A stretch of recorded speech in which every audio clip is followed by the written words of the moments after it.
24. இன்றைக்கான தேவ வார்த்தை. மரணம்.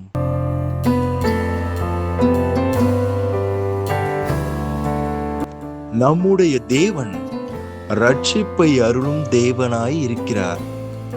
ஆண்டவராகிய கர்த்தரால் மரணத்திற்கு நீங்கும் வழிகளும் உண்டு. சங்கீதம் 68ஆம் அதிகாரம் 20ஆம் வசனம். இதோ இயேசு உங்கள் வாசலில் நிற்கிறார். அவர் வார்த்தைக்கு செவி கொடுங்கள், அப்பொழுது பிழைப்பீர்கள்.